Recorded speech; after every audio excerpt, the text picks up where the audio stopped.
Ito ang balita ngayon. Trending at pinag-uusapan ngayon sa mundo ng social media. Hindi umano'y balitang sadyang totoo talaga ang katagang. Hindi mo mapapaamin ang mga taong sinungaling. Kasi kahit harap-harapan mong kumprontahin, nagsisinungaling pa din. Sa hindi na mabilang na pagbida-bida mo sa mataas na kapulungan ng Senado, hanggang ngayon ay sablay pa din ang sarili mong argumento at tila sadyang nagisa ka sa sarili mong mantika, at kung wala kang alam, manahimik ka na lang. Ito ang buwelta at sigaw ng marami sa ating mga kababayan kay PhilHealth Queen Risa Hontiveros, matapos mismo ang Korte Suprema na ang siyang kumalampag at sumampal ng katotohanan sa kanya dahil sa paglilinaw mismo ng mataas na hukuman na mali-mali ang pahayag ni Risa Hontiveros na unanimous ang desisyon nila sa kasong Legal of Cities versus COMELEC. Ang kasong ginamit ni PhilHealth Queen Risa Hontiveros sa kalagitnaan ng mainit na sagutan at debate nila ni Senate Blue Ribbon Committee Chairman Rodante Marcoleta tungkol sa walang katapusang impeachment laban sa pangalawang Pangulo na si Sara Duterte Carpio. Kaya naman taong bayan, hindi mapigilang singiling muli ang senadora tungkol di umano sa mga kababalaghan na nangyari noon na kinasasangkutan nito sa PhilHealth. Gaano kaya ito katotoo, mga kababayan? Ating alamin. Pero bago ang lahat, kung bago ka pa lamang sa aming channel, please huwag kalimutang mag-like, subscribe at i-click ang notification bell para mas maging updated ka palalo sa lahat pa ng bagong video na i-upload namin. At eto na nga, mga kababayan, sa naging opisyal na pahayag ng kataas-taasang hukuman ng Korte Suprema sa pamamagitan ng kanilang spokesperson na si Attorney Camille Ting, tahasang sinabi nila na hindi totoo ang pahayag ni Senator Risa Hontiveros na unanimous ang kanilang naging desisyon sa Legal Cities of the Philippines versus COMELEC noong taong 2009. Hindi rin raw tama ang naging katwiran ni Senator Risa Hontiveros matapos ang pahayag nito na naging unanimous ang desisyon ng kataas-taasang hukuman ng Korte Suprema dahil sa motion for reconsideration na inihain sa kaso noong 2009. Kaya't kung gagamitin raw ito sa legal na basihan para itugma o ikumpara ang naging desisyon noon ng Korte Suprema sa ngayoy desisyon na ibinasura ang impeachment trial laban sa pangalawang Pangulo na si Vice President Inday Sara Duterte, ay isa raw itong napakalaking sablay dahil para raw mismo sa kataas-taasang hukuman, magkaibang-magkaiba ang naging desisyon sa Legal Cities of the Philippines versus COMELEC at sa pagbasura ng Korte Suprema sa Articles of Impeachment laban sa pangalawang Pangulo na si Inday Sara Duterte Carpio.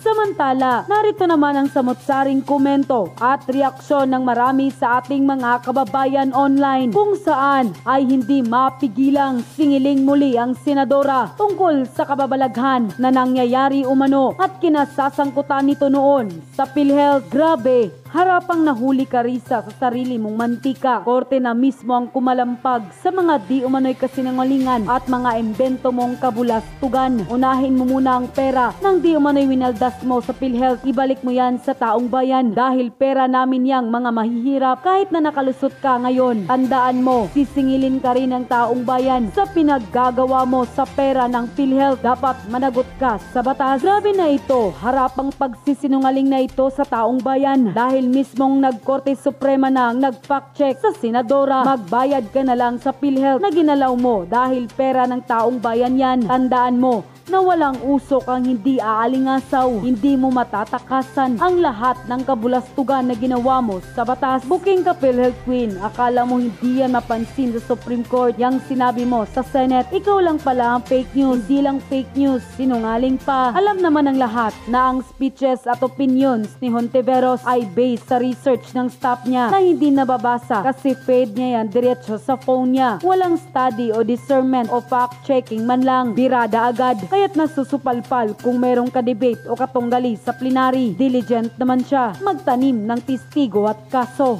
Nakakahiya kang senador, instead na gumawa ka ng magandang batas para makatulong sa bayan, inuuna mo pa ang pansariling ambisyon. Wala kang pakinabang. Mismo korte ang magsasabi fake news. Ito si Risa. Nilinaw ng Korte Suprema na hindi unanimous ang kanilang desisyon sa kaso ng League of Cities versus the Commission on Elections o COMELEC. Payo ng hukuman, tingnan ang desisyon at resolusyon na nasa kanilang e-library. Ayon kay Supreme Court spokesperson Attorney Camille Ting, hindi sila tiyak kung saan nanggaling ang claim na ang desisyon ay unanimous. Hindi nila tiyak kung saan galing. Hindi galing sa bunganga ng fake news peddler na si Risa. Hindi, bakit ko nasabing fake news yan si Risa bukod dito sa Supreme Court? May kakaharapin yan si Risa na kaso. Iimbestigahan ni Robin Padilla, wait lang kayo. Dahil di umano nagtanim witness yan, hindi Hindi ko po siya pinagbibintangan. Pero mas maganda nga maimbestigahan. Kasi pag maiimbestigahan yan, malalaman natin ang katotohanan. Malaman talaga natin kung sino mas fake news sa kanila ni Claire Castro. Ulitin ko, kinorek po siya ng Supreme Court. Nakakahiya. Hindi ka nagtatanim witness lang, nagtatanim jurisprudence ka pa. Anim ka. Kung isang araw, sinabi ni Senator Risa Hontiveros na unanimous ang desisyon ng Supreme Court sa kaso ng League of the Philippines. Nag-ugat ito sa pagtatanong ni Senator Rodante Marcoleta kung mayroon bang nangyari na binaligtad ng Supreme Court ang kanilang unanimous decision. Ay, nako. Alam nyo, ulitin ko lang na-expose po. Kasi po hindi nadadaan. Ito sa mga komunista. Hindi po natin pinagbibintangan komunista tong mga to Pero sa mga komunista, hindi po kasi nadadaan sa pasigaw-sigaw. Hindi nadadaan sa pag-ganon-ganon. Sigaw sa kalsada, baka, walang utak yan. Ako, ipopromote ko to. Let's start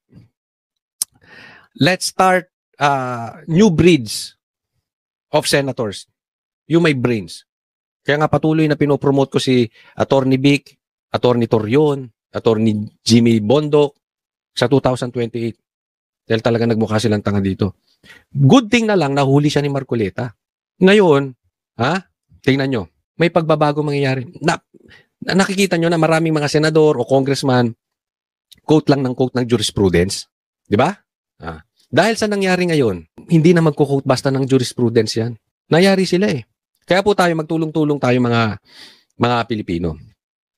Mahilig sila kasing ganyan Babaluktutin nila yung batas tapos magko-quote sila ng jurisprudence. Sundan po natin. Imbestigahan natin yung mga kino-quote nilang jurisprudence. Baka mamaya, nag-alarisa. Hindi lang tanim witness, di umano, nagtanim jurisprudence pa. So babantayan po natin simula ngayon. Yung Quadcom, tinatayo na naman yan. Young Guns, kung ano-anong pakulong grupong tinatayo nila dyan sa Kamara, alam naman natin kung sino lang hahabulin yan. Si BP Sara, si PRRD, at ang mga DDS. Eto lang. Nakakatakot kasi na talo sila dito sa impeachment. And obviously, nalungkot sila dito. Kita nyo naman, na-obvious nyo that they are very desperate na tanggalin si BP Sara. Ito nakakatakot. Baka papasukin nila ang Amerika, makailam sa Pilipinas, para talagang maipit si Sara. Alam mo kung bakit? Kasi alam nila, ayaw ni BP Sara ng Duterte sa mga Amerikano. Hindi yung Americans yung US government. Not per se yung mga kano. Yung government kasi nakikialam sa atin. Kaya, pati komunista, US, komunista, and drug lords, ayaw niyan sa Duterte. Kaya magtutulong-tulong yan. Ngayon, they are getting desperate. Kasi hindi sumut yung impeachment. Tagaan nyo sa bato. Ang pagagalawin nila dito ICC. Mag-iingat dapat si BP Sara, si Bongo, at si Bato. Yan ang sa tingin kong gagawin nilang hakbang. Bantayan po natin itong ating mga mahal na mga senador at Duterte, si BP Sara. Ang gagawin lang nila, magpapalabas lang sila ng warrant of arrest sa Interpol. Tapos, ulitin. Yung ginawa kay PRRD, dinala na lang ni Torres sa Villamor. Look at them, how desperate they are. Pinag-uusapan na pati si Torre, pwede na rin maging, yan ang sinasabi nila. Pwedeng tumakbong vice president. Di ba? Ganyan po sila ka-desperado. Si Risa, gusto na rin patakbuhin. They are looking for answer. For them kasi, it's a must na mawala yung kalaban ng droga, mawala yung kalaban ng komunista, mawala yung kalaban ng mga US government. Kung ang Duterte, kaya nagsasama-sama yan. Ako, asahan ninyo. Eto, ang laki ng problema sa baha. Yan ang susunod na iimbestigahan. Alam naman nating lahat. Yung insertions Kaya nga, pinilit nila impeachment. Tingnan ninyo, ipapasok nila kung ano-anong klaseng balita para mapagtakpan yun. Hindi sila naging successful na ipantakip yung impeachment. Umasa kayo, merong malaking balita na naman. Parang yung sabong, nawawalang sabongero, ganun, di ba? Naglabas sila. Pati Taal Lake, kinalkal. Ganyan po mangyayari dyan. Maglalabas sila ng balita para mapagtakpan yung baho nila. And at the same time, talagang gusto nilang mawala si BP Sara. Pagagalawin ng ICC. Ito pa, masasabi ko, total andyan na rin si Risa eh. Sayang yung binabayad mo sa staff mo, Risa. Hindi ko alam kung yung mga staff mo, abogado. Pero kung kanino ka man kumuha ng source mo ng jurisprudence, mali. Kung ang nagsabi sa iyo niyan ay staff mo na hindi abogado, kumuha ka ng abogado. At kung yung staff mo ay abogado na nag-send sa iyo ng maling jurisprudence, sisahantiin mo yan, bobo yun. Ngayon, ang sabi nila, kumukuha ka raw, ang staff mo raw, ChatGPT. Huwag po kasi yung free na ChatGPT gamitin mo. Magbayad ka. Kaya mali yung binigay sa yung jurisprudence eh. Di ka ata nagbabayad eh. So whatever, abogado yung staff mo o hindi abogado o si ChatGPT man yan, in a way, palpak, palitan mo na. Ha? O, next topic po tayo. Risa. Pambihira. O, nagpapahiwatig, gusto maging DDS. No, unity ng oposisyon. O, tingnan natin. Pagbuo ng pinakamalakas sa oposisyon, nasa sabak sa 2028 presidential elections. Yan po ang target ni Senadora Risa Hontiveros. Pero ngayon pa lamang, tila may hat. Ngayon pa lamang, natatawa na ako. Magtatayo ka na naman ng grupo, Risa.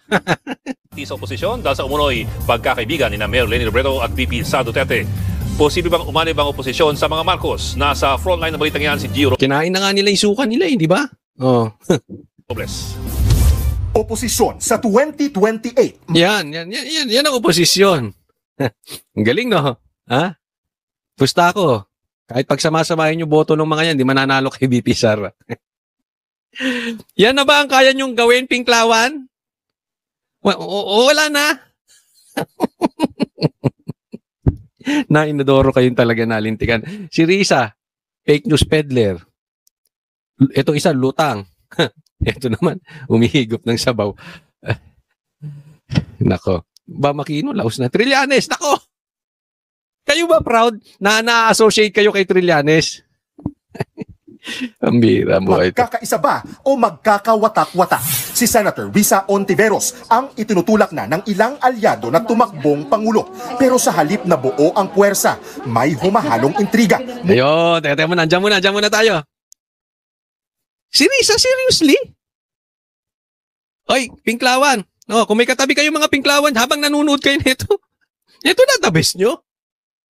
Tanim witness to. Fake news peddler pa.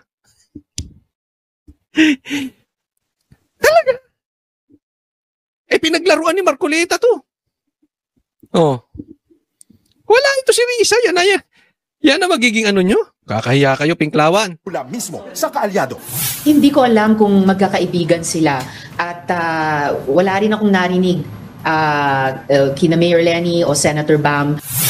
Ang tinutukoy dyan ay ang pagbubunyag ni dating Senador Antonio Trillanes IV na close daw sina VP Sara Duterte at dating VP Leni Robredo. Yun.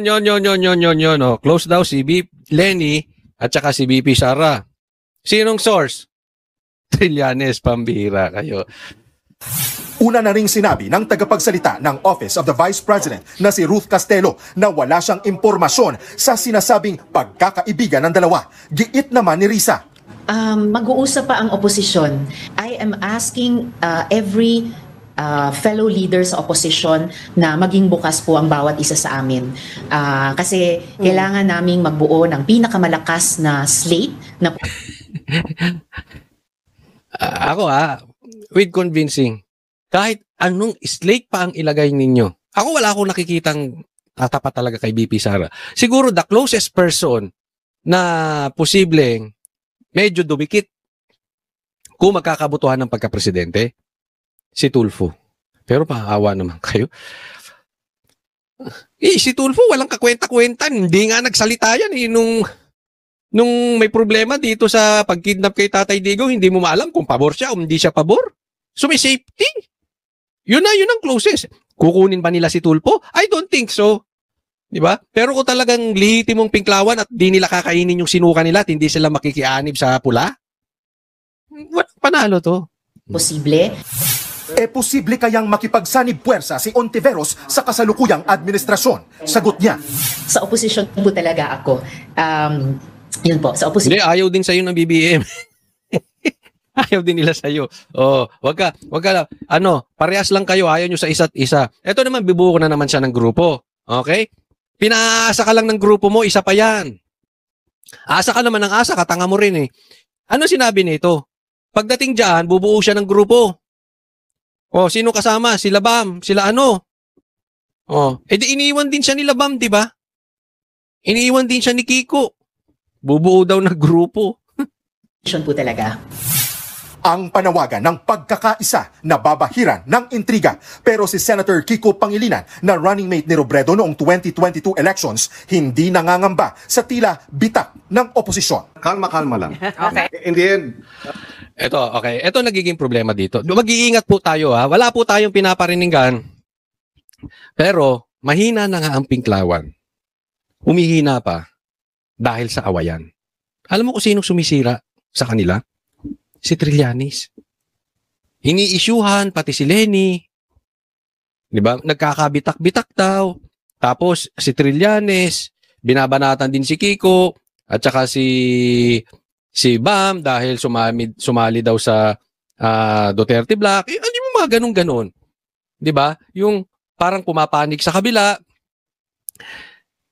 Alam mo, grupo eh. Ako payo ko lang sa inyo, pinklawan ha. Hindi dahil tayo pinklawan. Ew. Hindi ako ayoko sa kalsada, ayoko sa bundok. Anyway, panira sa inyo si Trillanes. Ano ba talaga papel ni Trillanes sa inyo? Una, nakakatulong ba si Trillanes? Mahina na nga yung grupo niya. Ginagawa niya pa ng issue. Tapos, ang gusto niyang itulak, si Risa. Okay lang kung feel niya yon. Pero may pagka-fame whore to si Trillanes. Pa-interview ng pa-interview. Dapat yan. Ako, suggestion lang. Pag problema ng grupo, problema lang ng grupo. Sa loob lang yan. Dapat pinag-uusapan nyo, teka muna, sino ba magiging standard bearer natin sa 2028? Sino ba magiging pambato natin, pang-presidente, pang-vice-president? Teka muna, bakit naman sumali kayo dun sa block na yon? Bakit kayo sumali sa mayor? Bakit naman hindi kayo pabor na dalhin si Duterte, si PRRD sa ICC? Kasi yun ang sinasabi niya dito kay Lenny. Pag titignan po natin, walang naaambag si Trillanes. Pagka mayor nga, hindi na siya nanalo eh. Di ba? Tama ba o tama-tama? May influence pa ba siya? Wala na siyang nanuluko.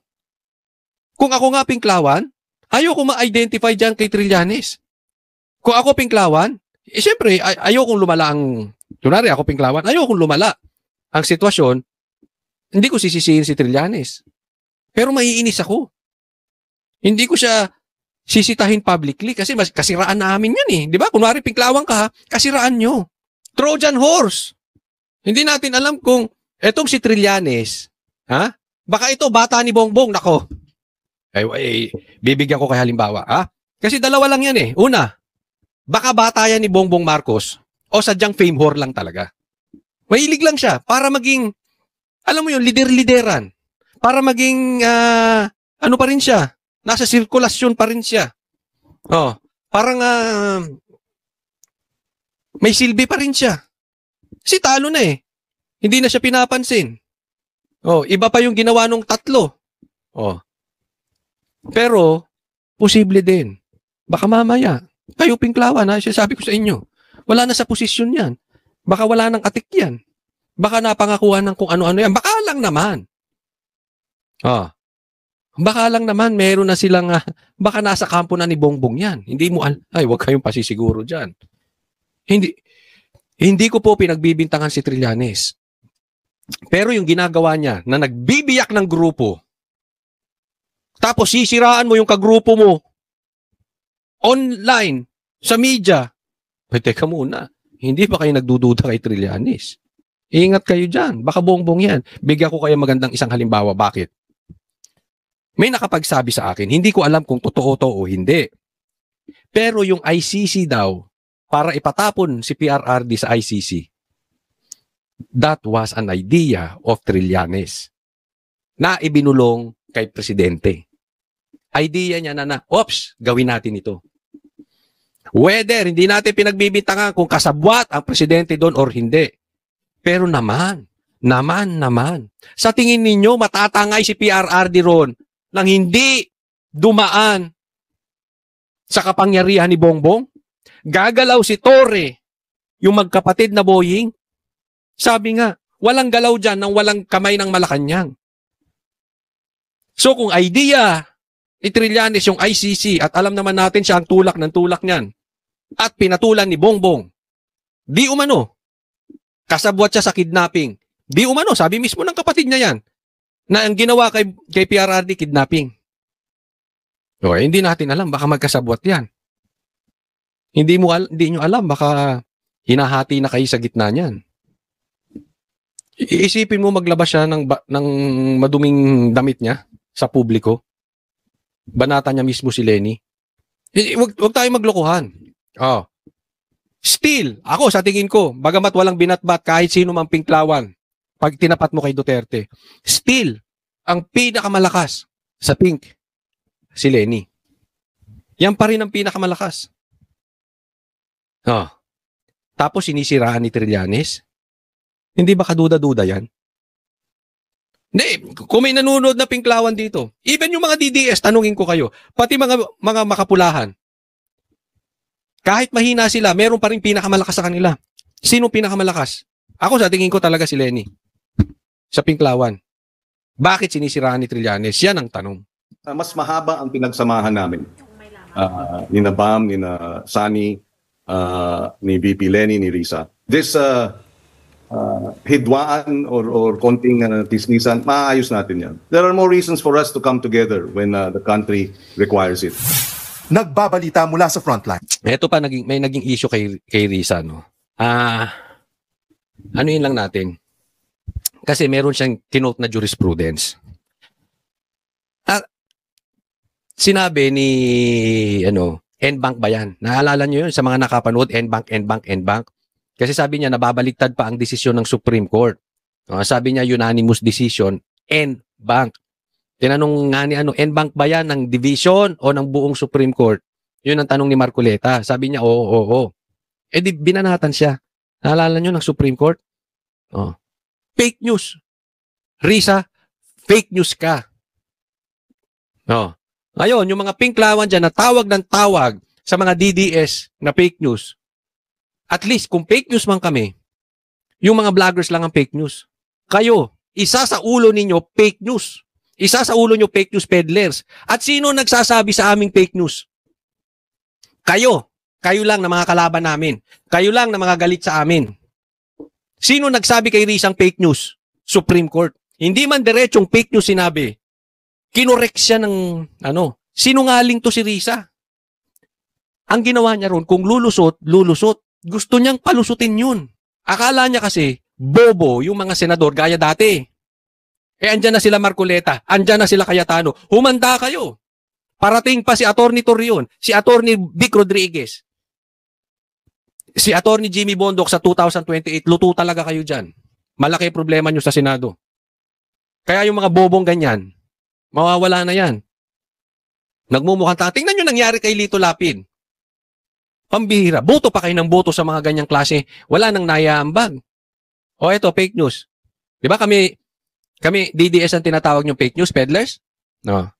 Ano to? Gusto nyo maging DDS? Hindi, tinatawag nyo kami fake news eh. Siya pala ang reyna ng fake news. Sakit, no? Nagsabi siya yung fake news, Supreme Court. Gusto mo maging DDS, Risa? Wag na uy. Kami, hindi naman kami talaga fake news. Sinasabi nyo lang. Sinabi namin, bangag si Marcos, sabi ni PRRD, takot nga magpa-drug test eh. Tapos, ang tawag nyo sa amin, fake news na agad. Gusto natin, ang tatawag sa atin ng fake news, yung nasa gitna. Yung hindi bias, gaya ng Supreme Court. Yun ang totoong fake news. Si Claire Castro, isa pang fake news. Nasa labas daw ng bansa. Hindi raw kumuha ng travel authority, si BP Sara. Katangan niyo. Sa katunayan, ako alam ko kung asan si VP Sara that time, hindi lang ako nagsasalita. Hindi lang ako nakapunta, may imbitasyon po tayo sa Davao. May lunch po doon. Katanganin nyo, sasabihin nyo, isipin mo. Yusek ka, hindi nyo alam kung asan si VP Sara. Or, baka alam nyo, fake news ka rin. So, sinong fake news? Yung mga ulo ng executive, isa sa officer ng executive department na si Claire, pati to si Risa. Tapos kami tinatawag nyo. Next topic po tayo. Ito, pag-usapan natin, BBM ginawang tanga patungkol sa baha. To the rescue ang ultra-bilyonaryo na si Ramon Ang. Sagot na raw niya ang mga kailangan para maresolba ang mga pagbaha sa Metro Manila. Wala raw kailangang ilabas na pera ang gobyerno, basta tulungan lang siya nito. Yan ang agenda report ni G. Baroga. Nag-volunteer si ultra-bilyonaryo Ramon Ang ng San Miguel Corporation na resolbahin ang problema sa pagbaha sa Metro Manila at no cost to the government. Yan ay matapos nilang matuklasan ang dahilan ng nangyari sa Commonwealth Avenue kasunod ng mga komentong dulot umano ito ng MRT-7 project ng kumpanya. Ang kailangan ng Metro Manila, isa lang, tanggalin yung mga seat pile na yan na nagbara ng ilog at tanggalin yung mga karsada, tsaka housing, tsaka eskwela sa ibabaw ng ilog. Solve na yung baha ng buong Metro Manila. Ayun! Hindi, susolusyonan niya yung problema ng Maynila. Siya ang gagawa. Siya ang tutulong. Sagot niya, walang gastos ang gobyerno. At kaya daw niyang solusyonan. Maganda po yung sinasabi mo, Ramon Ang. Kung totoo. Baka mamaya, para kang politiko. Kasi tingnan mo, yung airport, pangit pa rin. Di ba? Hindi ko po sinisirahan na. I really hope, tama ito. I really hope masolve mo yan. Kasi gusto ko talagang masolve yan. Dahil malaki na ang problema ng Maynila sa baha. At kung masosolve mo yan, gagawin mong tanga si Bongbong Marcos. Isipin mo, malaki pa siya ng bilyon-bilyon. Tapos hindi niya masolusyonan yung baha. Ay kung masusolusyonan niya, edi tapos ang problema ng Maynila, ginawa niya pang tanga si Bongbong, pangatlo, pati yung mga mayor na tatanga-tanga sa ibang bansa, sa ibang lugar, sa ibang syudad, na binabaha, at pinaliguan pa ng bilyong-bilyong flood control funds, tapos hindi na solusyonan, mayayanig ngayon. Isipin mo, biglang bumaha, biglang lumakas ang ulan. Super typhoon dumaan sa Pilipinas. Lagi namang merong typhoon sa Pilipinas eh. Normal na nga sa atin yan. Isipin mo, hindi bumaha ang Maynila. May problema ngayon. Ang buong Pilipinas. Yan ang sinasabi natin, good example. At buti na lang lumapit siya kay Yorme Isko. Kasi si Yorme Isko ang talagang makakatulong. Makakatulong sa kanya. Magandang halimbawa yan. Magigising yung mga tatanga-tanga dyan. O isipin mo, yung syudad nila binabaha. Samantalang ang Maynila, baha noong panahon nila kuna. Biglang nasolusyonan ngayon. Di maaantig yung mga ibang syudad. Gagaya sila ngayon. Magiging pwede naman pala eh. Pwede naman pala masolusyonan. Hindi na kailangan bilyong-bilyong flood control project. Isipin mo, sa tingin mo gagastos to ng bilyon? Hindi ko lang alam. Alam ko, hindi ko tinatawaran ang kanyang yaman. Pero gagastos ka ng bilyon? Hindi siguro. Ibig sabihin, kaya niya solusyonan ng minimal. May insulto ngayon yung mga tangang binabahang lugar. Sa ating pong water code, bawal po magtayo ng anything na makakabara sa daluyan ng tubig. Paano yung nagtayo sa bangketa ng City Hall? Dapat yun, demanda rin yun. Ang complication po niyan ay dahil po yan ay ginastusan ng pondo ng pamahalaan. May mga proseso po sa paggigiba or pag-aalis. Nag-offer rin si RSA na bumili ng lupa para gawing pabahay at eskwelahan na paglilipatan ng mga maaapektuhan. Pero para magawa yan, kailangan niya raw ang tulong ng gobyerno. Pag may problema, huwag tayong magtuturuan, di ba? Hanapin natin yung problema. Ay, pinaparinggan ka, Claire. Pinaparinggan ka, Claire. Pinaparinggan ka, Bongbong, oh. Pag may problema, huwag nagtuturuan. Hanapin natin yung problema. Naku, ha? Bongbong, makinig ka rito. Kaibigan naman mo naman to, si Ramon Ang. Claire, oh. Wala namang ginawa niyan si Claire kung hindi lahat na lang eh. Baka pati magkaroon ng daga sa bahay nila, hindi niya sisihin yung mga naglilinis kung hindi kasalanan pa rin ni BP Sara. Imbestigahan natin. Ako ang worker niyo, but of course with your authority allowing us to go down and remove all this obstruction. Solve yung bahay. Alam mo, maganda yung sinabi niya, ha? Bibili siya ng lupa tapos magtatayo siya ron pabahay. Di ba may pinangakong pabahay si Bongbong? May natupad na ba? Ni isa? Budol no? At yun na nga mga kababayan, ano na ang masasabi mo? Kung mayroon kayong hinaing at komento patungkol sa balitang ito, please comment down below. Pag-uusapan natin yan sa comment section. At kung nagustuhan nyo ang video, ay huwag kalimutang mag-like at i-share na din para mas marami pang makaalam at umabot ito sa marami sa ating mga kababayan. Maraming salamat po!